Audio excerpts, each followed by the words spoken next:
Awadije kele. Minato kuno akuno. Et que le premier pétandido pour ton tame. Au milieu salit ne faut me voir bekunu miwo. On va donc grâce à Dieu qui nous a encore réunis ce soir autour de sa parole, car nous voulons te dire tout à l'heure que sans la parole nous n'avons pas la vie. Que lui-même nous aide à entrer dans le mystère de cette parole pour sa gloire éternelle. Oui,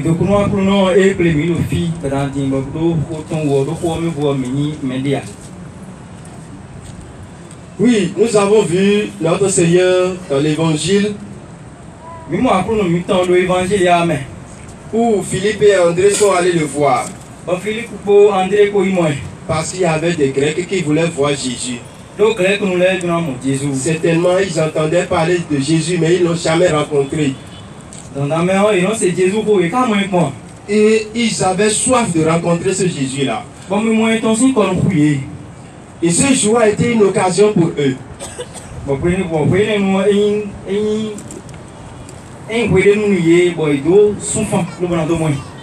Et ils sont allés voir Philippe pour lui dire, nous voulons voir le Maître Jésus. Et Philippe est allé dire à André, et ensemble ils sont allés voir Jésus pour dire, mais il y a certaines personnes qui veulent te voir.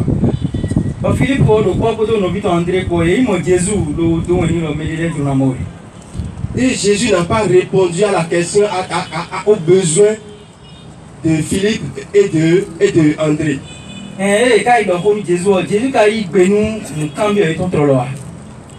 Il a commencé une autre explication. Il commence à parler de comment il va souffrir pour quitter le monde.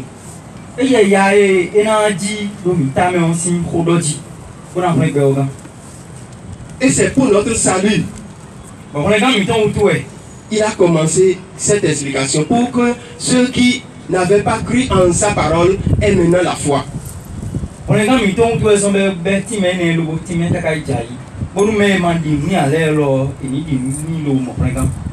à un moment donné, il commence à dire, mon cœur est troublé. Je veux que nous ouvrons l'évangile.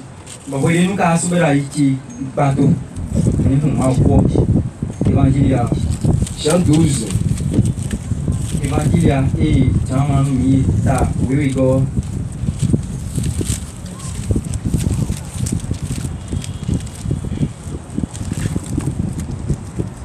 À partir du verset 20. Jean 12, verset 20. Il y avait quelques Grecs. Non, verset 27, là il a parlé du cœur troublé.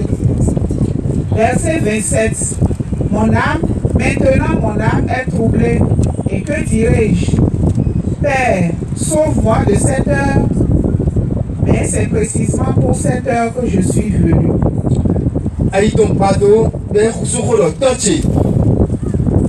On a mis Gano Kanko et l'homme ainsi. Bon, Trono a la voile l'île Koro, et où? Kanko et l'homme Kazumo, Mwasi. Il a dit que son cœur est troublé et il a invoqué le Père en lui demandant de le sauver de cette heure-ci. Mais du coup, il s'est retourné encore en disant au Père pour lui dire que c'est exactement pour cette heure qu'il est venu. Et là, il nous a montré ce qui est nécessaire. Il nous montre, il dit, Père, glorifie ton nom. Alors, une voix vient du ciel.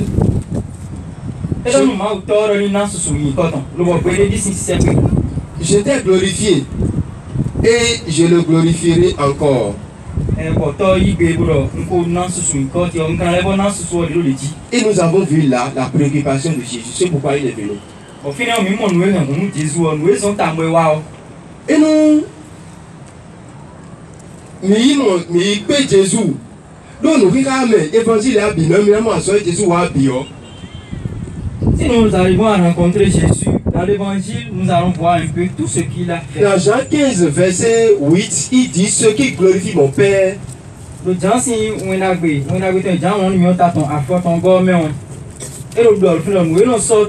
C'est que vous me soyez des disciples et que vous portez des fruits en abondance.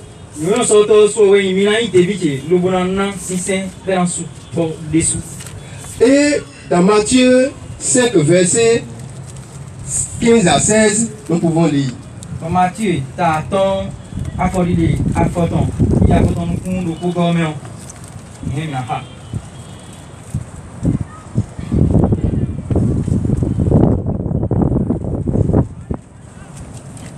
Matthieu 5, verset 15. Quand on allume une lampe, ce n'est pas pour la mettre sous le boisseau, mais sur son support, et elle brille pour tous ceux qui sont dans la maison. Nous états et il a zéro nous voulons so alo no sedo nous dit non possible non aussi ça pour un peu bio. Verset 16. De même que votre lumière brille aux yeux des hommes, pour qu'en voyant vos bonnes actions, ils rendent gloire à votre Père qui est aux cieux. Oui, à Mitole, oui, ça est mis dans mon million, ni oui, ça de, on a oui, ça, mais non, mon oui, à Mitole, bon, mon oui, il a pas sous son nom. Donc, c'est quoi le problème de Mitole Babo Koïbe? Chacun de nous désire le ciel. Mais le cadeau, c'est quoi? Mais c'est quelqu'un qui a ce ciel. Bon, voilà, on va le ministère, on va se voir nos cocaïnes. Et le propriétaire de ce ciel a établi des manières par lesquelles nous devons vivre pour avoir accès à cette vie. Non, mais non, si bon, nous Jésus pour mille, bon, mais non, c'est bon. Et que nous les pour mille, ouais, le tadio. Nous pour mille, nous et le tadio, mais nous nous sommes nous les deux wana et ben les gens pour nous les pour et ouais le tadio, nous pour mille. Et ce qui est nécessaire, ce n'est pas seulement les enseignements qu'on nous donne. Les enseignements sont nécessaires, certes, mais c'est la mise en application de ces enseignements qui est la plus importante. Et Jésus a tout enseigné. Il a tout enseigné, mais il finit toujours par montrer que tout ce que nous ferons, si nous ne glorifions pas le Père, c'est inutile.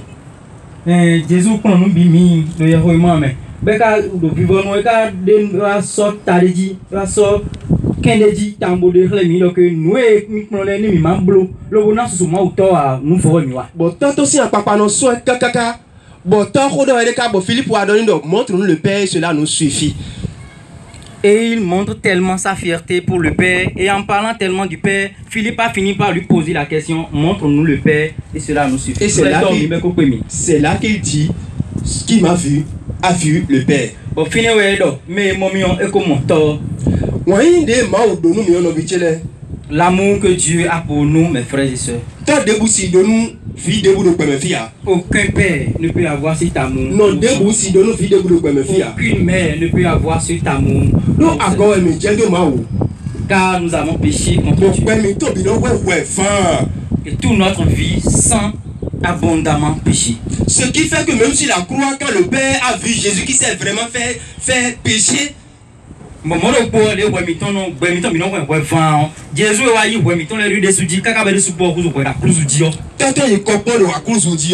Père, en le regardant sur la croix, est détourné et décontenancé. Il a pu détourner son regard parce qu'il est devenu pécheur. Et le Fils s'est vraiment retrouvé en chair pour dire pourquoi m'as-tu abandonné sur la croix, Père? Il dit pourquoi m'as-tu abandonné? Bon, quand on voit une main, vie et moi aider, passer si vous vivez mieux. Nous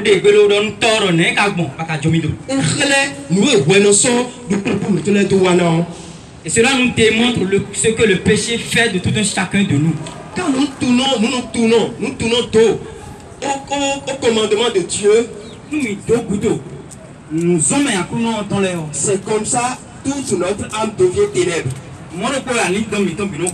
Et quand le Père nous regarde, il voit que des ténèbres. Et c'est pour cela qu'il veut nous sauver. Et pour nous sauver, comme il est quelqu'un éternel qui est enfoncé,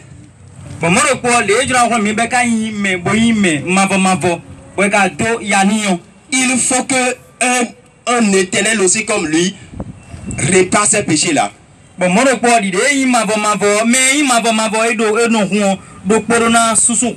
C'est pour cela que le Fils unique a pris cher. Et ce temps que nous traversons, le temps de carême que nous traversons, nous avons vu Jésus a été 40 jours au désert et être tenté, il était tenté par le diable.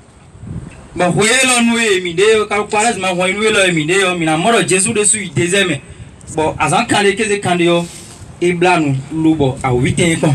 Et le carême pour nous, beaucoup prennent comme un moment de deuil. Bon, nous blanc, domingon, mais les non sortent à oui remercier nous. Ce n'est pas un moment de deuil. Et à vous remercier. C'est un moment que nous devons vraiment avoir plus de joie que tous les moments. Nous allons voir que c'est avec le sang des boucs qu'on expiait les péchés. Bon, finalement, on a que les bolets nous sort le sous et vous allez voir, quand vous lisez le passage, vous allez comprendre que dans le temps, on prend 2 boucs. Bon, nous, et un pour le Seigneur, un pour les péchés. Et quels sont faits pour ce qui est pour les péchés? On déverse tous les péchés du peuple sur ce bouc-là. Et on envoie maintenant au désert, là où habitent les démons. Et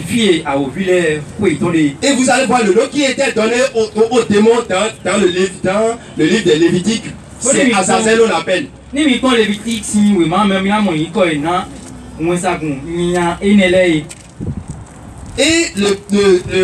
le bouc sur lequel on a déversé les péchés, on l'envoie. Et vous allez voir, celui qui l'a envoyé au désert, au retour, ne rentre pas dans le peuple. Il reste hors. Et il faut qu'on le purifie d'abord avant qu'il ne mette pied dans le peuple.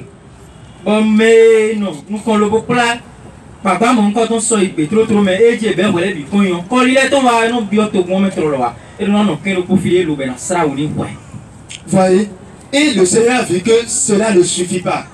Par contre, on a modéré les billes coupé ou. Et maintenant quand Jésus est arrivé, et Jésus après son baptême, l'Évangile nous a montré qu'il a pris le chemin du désert.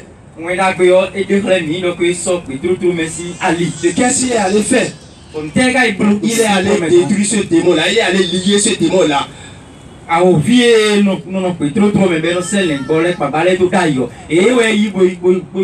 Et c'est pour nous sauver qu'il est allé faire ces 40 jours au désert.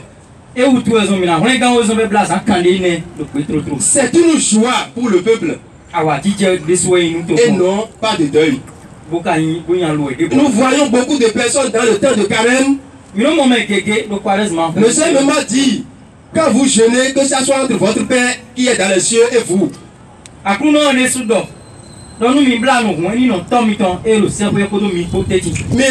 nous voyons certaines personnes dans le jeûne pour critiquer leur prochain dans le jeûne.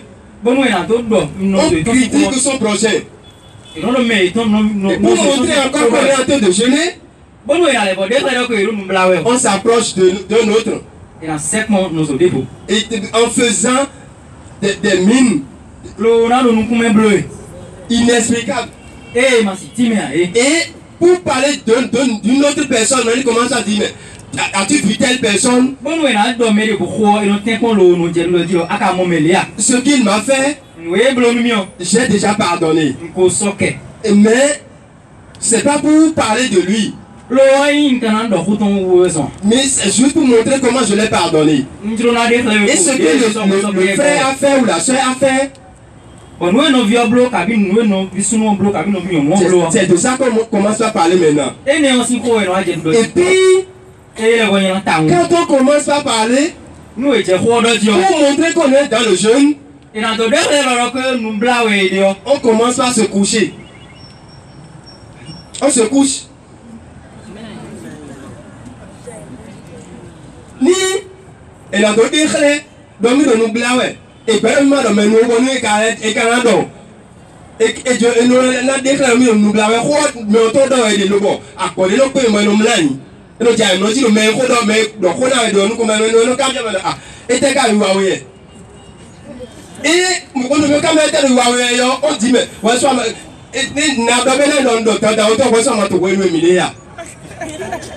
Ça, c'est quel jeûne ça? Donc il y a toujours les stratégies pour démontrer qu'on est vraiment en jeûne. En parlant de son prochain près de l'autre, on trouve des stratèges. Et arrivé à un moment donné, on fait semblant de quelqu'un qui est fatigué pour se coucher. Et on va finir par te poser la question, pourquoi te comportes-tu ainsi? Et la personne, pour te démontrer qu'il est en jeûne, va finir par te dire, toi-même tu sais, le temps que nous traversons, c'est le temps de jeûne. Oh, ce n'est pas un temps de deuil comme je viens de le dire. Et quand il y a dans les 40 jours que nous faisons, nous sommes en train d'imiter Jésus.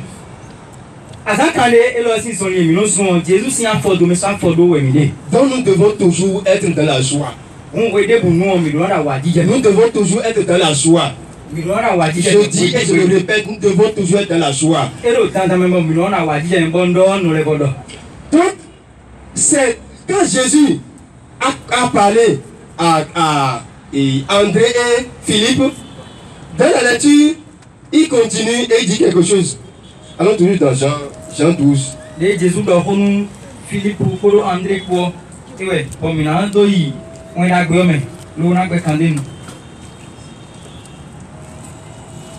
Quand le Père a parlé, il dit, ce n'est pas pour moi que cette voix a retenti, mais c'est pour vous. Parce qu'au début, nous allons vu dans le baptême de Jésus, au baptême de Jésus, le Père a témoigné pour lui. Mais dans la mission jusque-là, on n'a pas encore eu foi en lui. C'est pour cela que dans toutes ces semaines, nous avons entendu les discussions que les Juifs ont eues avec Jésus. Parce que malgré ce témoignage-là, on n'a pas eu foi en lui.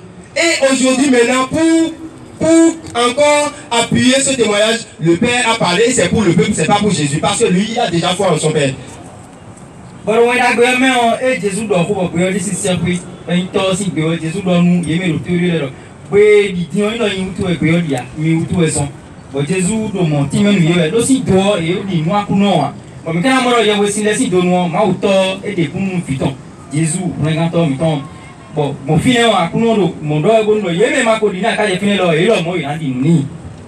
C'est pour cela, il dit, ceux qui sont mes disciples doivent être là où je suis.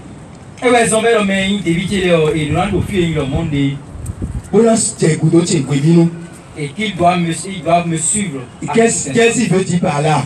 Si je souffre, désormais le Père veut sauver le monde par la souffrance. Vous devez accepter cette souffrance-là et vous devez prendre votre croix et me suivre.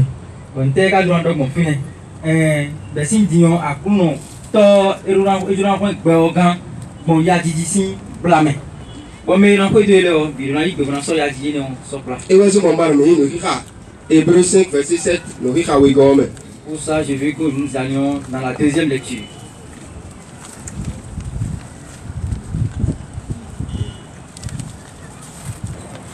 Hébreux 5, verset 7.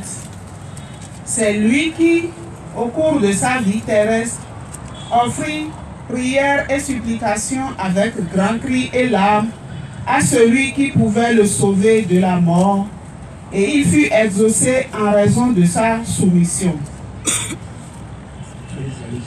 Verset 8. Tout fils qu'il était, il a pris par ses souffrances l'obéissance et conduit jusqu'à son propre accomplissement. Il devint pour tous ceux qui lui obéissent cause de salut éternel, ayant été proclamé par Dieu grand prêtre à la manière de Melchisédek. Voilà. Tout fils qu'il était, il a pris par ses souffrances l'obéissance et conduit jusqu'à son propre accomplissement. Il devait pour tous ceux qui lui obéissent cause de salut éternel. Maintenant, c'est Tony les pions. Donc, lui, comme il a dit, celui qui veut me suivre, qui renonce à lui-même, il prend sa part, qui me suit à chaque instant de sa vie. Ni quand il Jésus tombe, Jésus n'est pas un ouvert, c'est votre ouvert, bon, il y a un coup ouvert, un moment où on peut ouvert, n'est pas tout le problème, bon, on a ici ouvert, et il y a mon fille, mais quand on a dit, ouais, mais de son iba, bon, ouvert, ton Jacon, il y a son Jacon, mais Johnny Chris et mes brûlés, à quoi il dit, donc quoi dit, nous, nous, bon, mais si ça a concours, bon, mais moi, nous, ça a concours. Bon, mais bien, ça compte qu'on va me dire les cons au doué. Bon, bah, nous, énergie, mais faut pas économiser ici. Bon, quoi, j'ai dit, l'automne, mais quand il faut, il faut des fois, bon, et j'ai ça, 750 000, j'ai ça, 750 000, mais le cons au doué.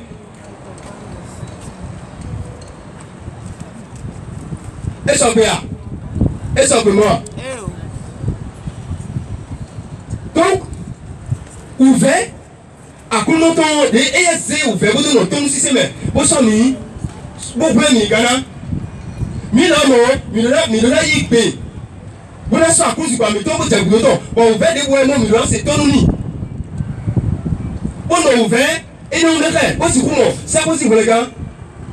Bon, nous, dans Milona Blobi. Donc, mais c'est ton uni là. Et ouais, non, et une cause de salut, la même cas, c'est ton uni a été un cause de chute. Donc, à moi de faire le choix. Donc, et nous si on a intérêt sur ces 40 dans son entendre, et mais les bois, tiens, mais à coup de soins, et dans ton sur le hébreu, mais l'homme, ayant été proclamé par Dieu, grand-père, à la manière de Melchisedec, Péton et le frère Dia. Tonton, et ouais, nous le tête, mais sommes aussi en son bonheur, alors parler. Pour le oui, ouais. Bon, mais, nana, pour le boulot, il y a bueno, hein. Wokaito yagono. Oto yagono si awon mi lomo yagono yin. Awa so pe fuka bo ije sa bo yagono e ma ma yo yagono o. Ano yagono to me amen. Me ka ma e mo ni wa to bi ba aso e wa we de aso ya ku no so we e do wi wa we. Be ka yagono e da u de gwa ba wa to yin e to Jesu e do me o to we. Bẹ́ẹ̀ka dáwọ̀ àgbẹ̀rẹ̀ fí àmì ìmọ̀ràn ìyàwó náà bí àbọ̀dá ikú ẹ̀yìn ó tó nu sí ká bọ́ àkúrò àkúrò náà ìmọ̀rí màdìrẹ́ náà wọ màrí màdìrẹ́ mi mímọ́rọ̀ àkúrò yàyẹ àtẹ̀wé ni. Wọ́n gbè tí wọn yóò mú la Nàìjíríà sí sípò ẹgbẹ́ ẹ̀rẹ́ sẹ́pẹ́. Elle se trouve dans la maison des vierges aujourd'hui. Ce qui veut dire, si je fais la mission telle que le Seigneur me demande, bon, nous avons peut-être tel homme, bon, nous y avons le fille à Nana Konde ou le Coquelin. Il m'a dit comment le frère Eric par exemple, monsieur Aïmon, le savez moment de Yabonossi à Oué.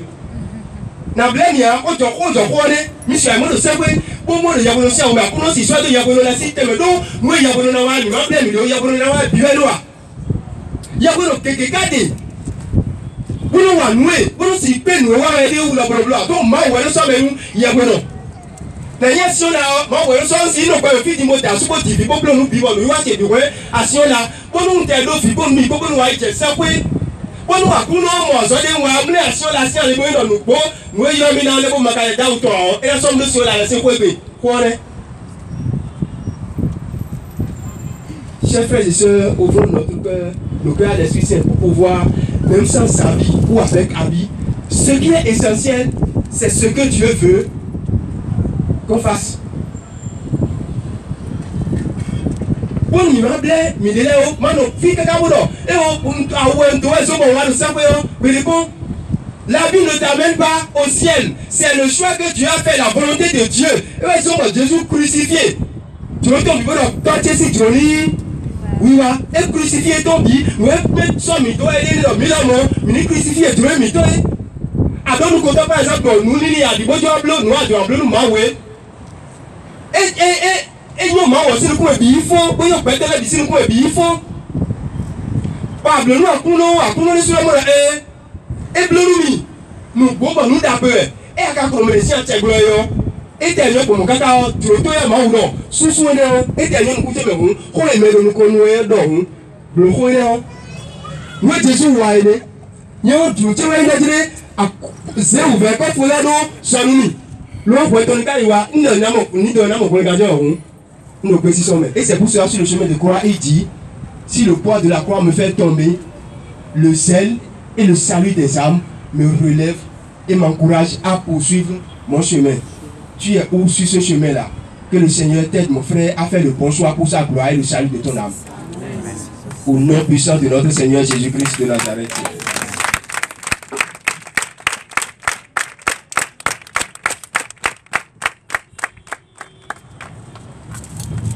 Bila wa ije kele biano biano ni ma se komodo boyo no wa bo Tu as compris la devoir.